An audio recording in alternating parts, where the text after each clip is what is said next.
Hello and welcome to your next history lesson for year 8 and 9. We're still looking at the development of democracy. This is lesson 5 on that topic.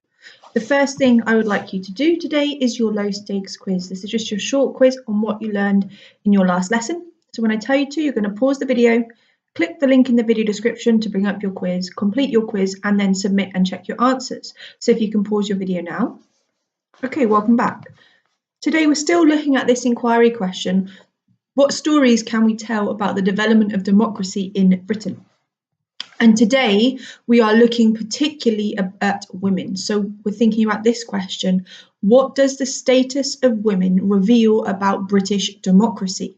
And today we're going to be describing the patriarchal nature of British society in the 18th and 19th century and describing the political involvement of many women before 1900. So if you can pause your video to write your title and your date, underlining them both. Okay, welcome back. So the first thing we're going to look at is Mary Wollstonecraft. Now, Mary Wollstonecraft wrote a kind of a political pamphlet called A Vindication of the Rights of Women.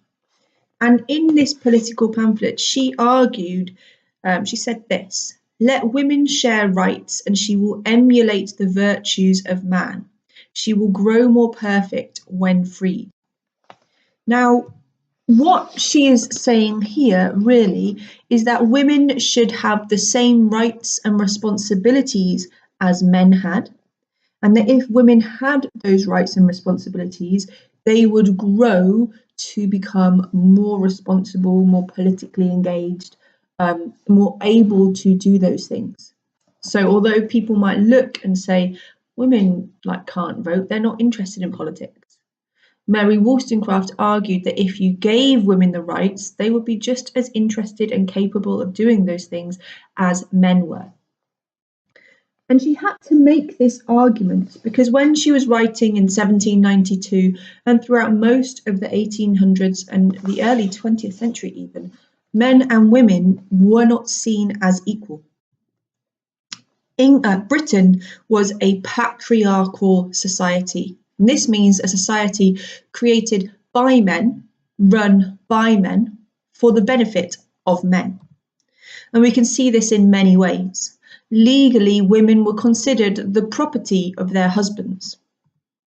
Women could not own property themselves, and if you were a woman and you worked, once you got married, all the wages that you got given for your hard work were legally the property of your husband.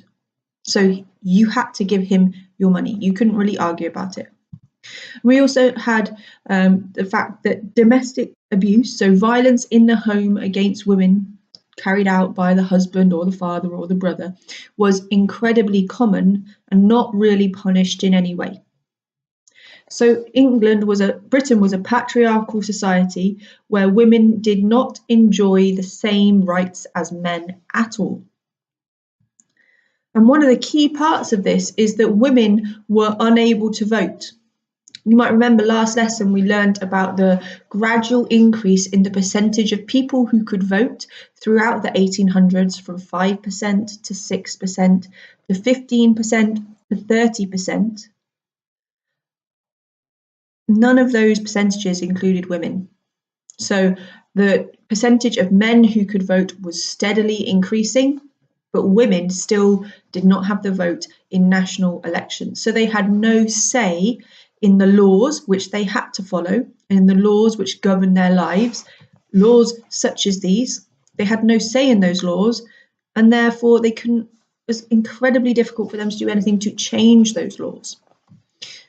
So what we're going to do first is some true or false questions. In your book, I would just like you to write down the numbers of the questions and then T or F rather than writing true or false. But if you think that it is false, I want you to put in the right answer as well.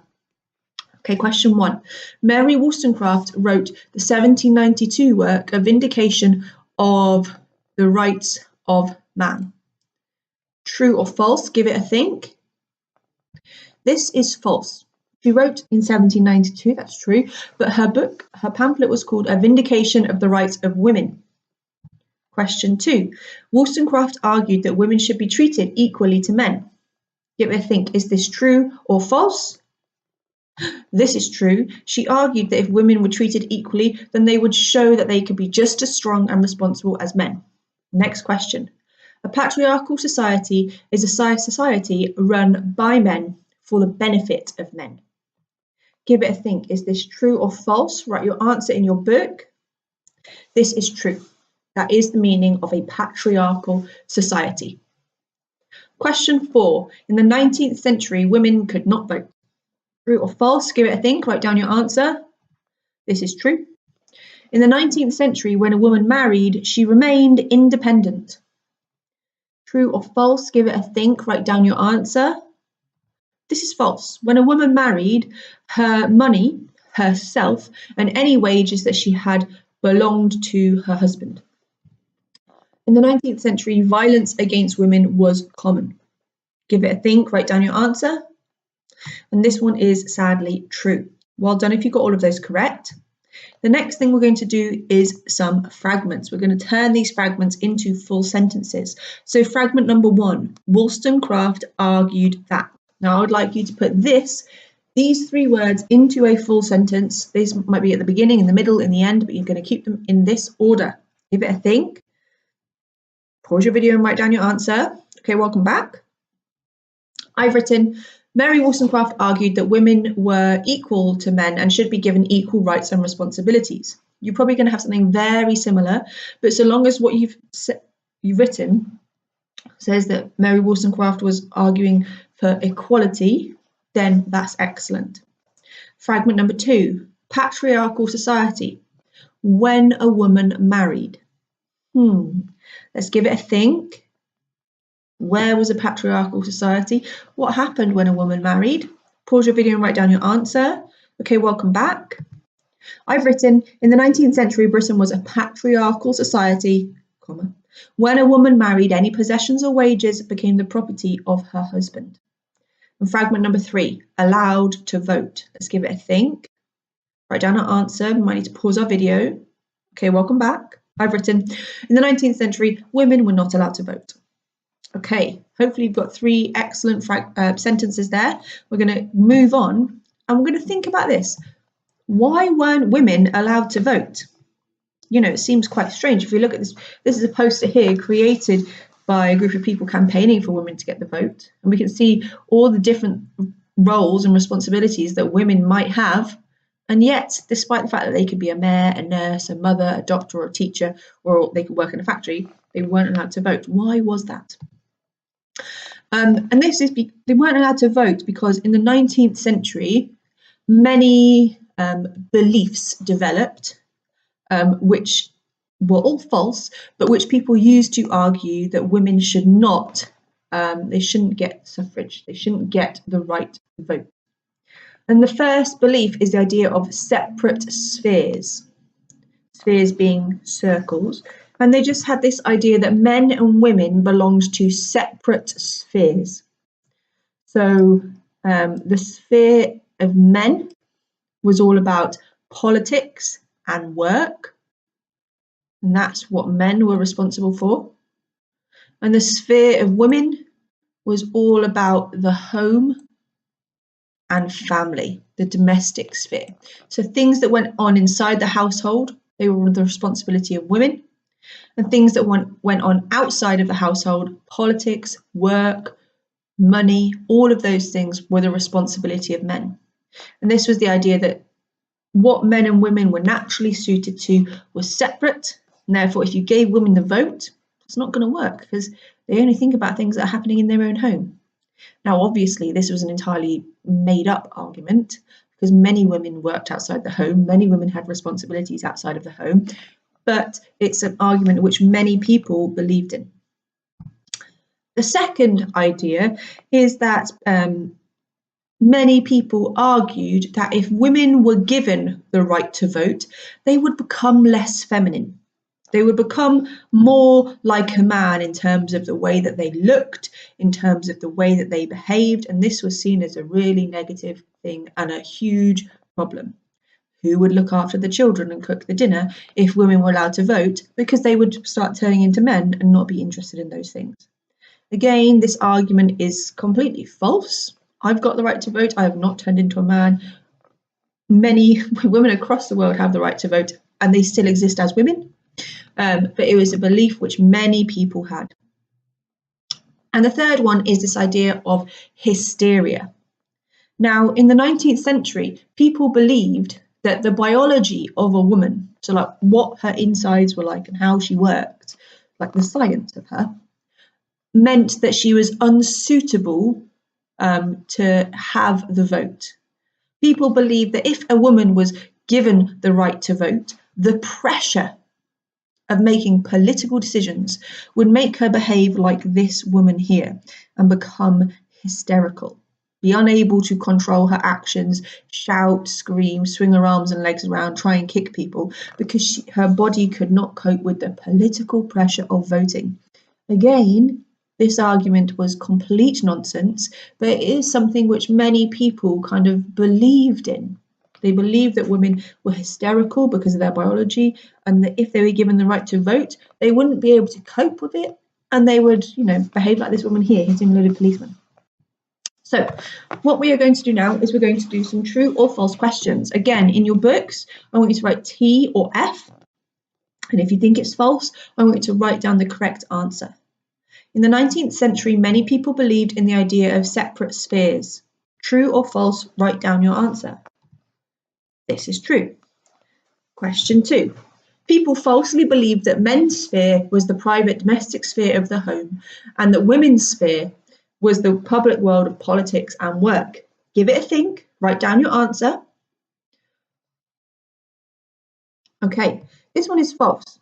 People believed that men's sphere was the public world of politics and work and that women's sphere was the domestic sphere of home, and that men and women couldn't really work or act in each other's sphere. Obviously, this is total nonsense. Question 3. People falsely believed that if women became politically active by voting, they would become less feminine. Is this true or false? Give it a think. Write down your answer. Okay, this one is true. That is what people believed. Question 4. People falsely believed that a woman's biology meant that they were unsuitable to have the vote. Is this true or false? Let's give it a think and write down our answer. This one, it's suitable. This one is false. People believed that women's biology meant that she would be unable to cope with the pressures of making political decisions and would become hysterical. And question 5, these ideas here about the separate spheres, women becoming more masculine if they voted, and women being unsuitable to vote, are all nonsense and have no truth to them. True or false? This is true. They are all nonsense ideas which we now know have no truth in them, but which in the 19th century people really believed. Many people really believed. Not everybody, but a large proportion of people. Okay, what we're going to do now is our fragments. We're going to turn these fragments into full sentences. Fragment number 1, women had separate spheres. I'd like you to turn these 4 words into a sentence. These words might be at the beginning, the middle, or in the end. If you can pause your video now. Okay, welcome back. I've written, many people falsely believed that men and women had separate spheres. Men had the world of work and politics, while women had the world of home. You might have just written, many people falsely believed that men and women had separate spheres, full stop. But remember, we can make our work even better if we put in a bit more detail. So if you tell me what those separate spheres are. Fragment number 2, falsely believed that if a woman became involved in, let's give it a think. How can we put these words into the sentence in the beginning, the middle, or the end of a sentence? Pause your video. Okay, welcome back. I've written, many people falsely believe that if a woman became involved in politics, then they will become less feminine and more like a man. You've probably got something very similar to that. And finally, fragment 3, falsely believed that because of biology. What did people falsely believe to do with biology? Let's give it a think. Let's write down our answer, pause our video. Okay, welcome back. I've written, many people falsely believed that because of biology, women were unable to cope with making political decisions. which obviously is nonsense. So what we are going to do now is we're going to see actually how these ideas here, the idea of the separate sphere, of women becoming more masculine and because of biological differences, although people held these ideas, actually in the 19th century, women began challenging those through their actions. And so firstly, and this is going to seem very strange given what people believed, in 1869, women were given the right to vote in local elections. Now, we want to make sure that we know the difference between a local election and a national election. In a national election, you vote for your MP, who is going to go to Parliament to represent you. In a local election, you're not voting for MPs, you're voting for a councillor or a local mayor who will represent you. So, for example, in Bristol, in our local elections, we vote for people who are going to be on the Bristol City Council or for people who are going to be the mayor of Bristol. So women could not vote in national elections, but from 1869, they could vote in local elections. And they voted in local elections without turning into men. So we can see through this that although people argued you can't give women the right to vote for who their MP is, they'll turn into men, women had the right to vote for who their councillor was, and they weren't turning into men and they weren't becoming hysterical.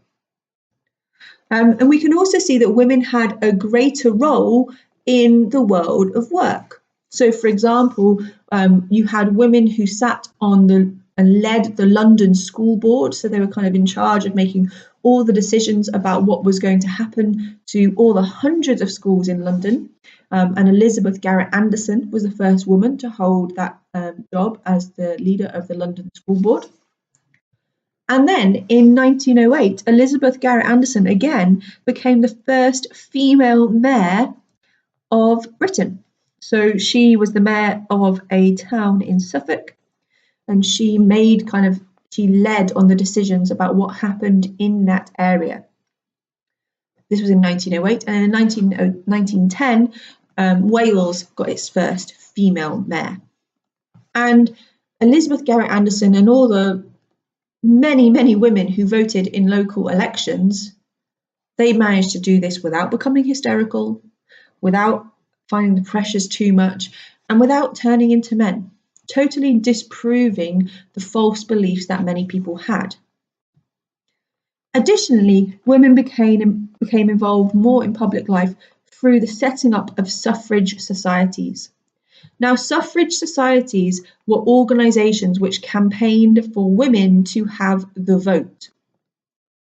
Women set up many of these suffrage societies, and with this, they would hold political meetings where they would stand and talk to groups of people. They would make petitions, which they would take to the government, showing a list of all the different people who believed that women should get the vote. And actually, there were hundreds of suffrage societies. So we can see with this poster here, the suffrage societies, many of them joined together in a big union called the National Union of Women's Suffrage Societies, or the NUWSS. And there were 449 societies in the NUWSS. And we can see here from this tree, if we look here, we can see in the west of England, such as like where Bristol is, in southwestern England, which is like around Bristol, there were 22 suffrage societies. In Kent, there were 12. In London, there were 56. In Manchester, there were 38. So there were suffrage societies right across Britain. And these societies were led by women, and they campaigned for women to have the right to vote. Women also became involved in trade unions. Now, trade unions are groups of people who work in the same or similar workplaces who protest, often by refusing to go to work, so going on strike, to try and improve conditions in their workplace by making it safer, by getting better pay, etc. And women set up and led some of their own trade unions. So, for example, women worked in factories making matchsticks, like the things you use to light fires. It wasn't very safe, it wasn't very well paid, but in 1888, a group of women led what is known as the Match Girls strike, where women whose job was making matches, they went on strike in London in the Bryant and May match factory to improve their working conditions, and they were successful. They won their strike, and their employer, the factory owner, had to improve the safety of their workplace. So women were involved in public life, in political life, through their work in suffrage societies and through trade unions. I'm going to ask you some questions. You're going to write the answers in your books T or F, and remember, if it's false, I want you to write what the truth is. Okay, question 1. From 1869, women could vote in national elections. These are elections for MPs. True or false? Give it a think. Write down your answer. This one is false. From 1869, women could vote in local elections, e.g. for a councillor in the city council, but not in national elections for MPs. Question 2. All women stayed in the domestic sphere in the 19th century. Is this true or false? Let's give it a think. Write down your answer. This is false. Women weren't always in the domestic sphere. For example, women had jobs on school boards. And that's just one of many examples you could have put. Question 3. Elizabeth Garrett Anderson became the first female mayor in 1908. Is this true or false? Write down your answer. This one is true. She was followed in 1910 by Wales's first female mayor. Question 4. Women's suffrage societies campaigned to stop women voting. Is this true or false? Write down your answer.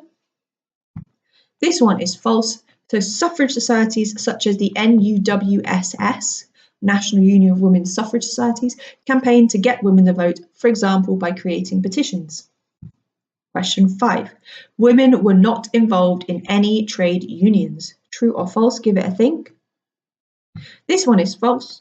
For example, women led the Match Girls strike in 1888, leading to improvement in working conditions in their factories.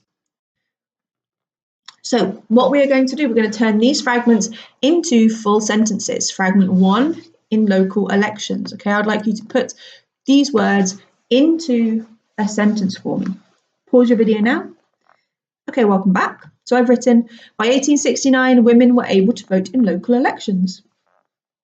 As mayors. This one's very short. Ooh, how can we turn this into a sentence?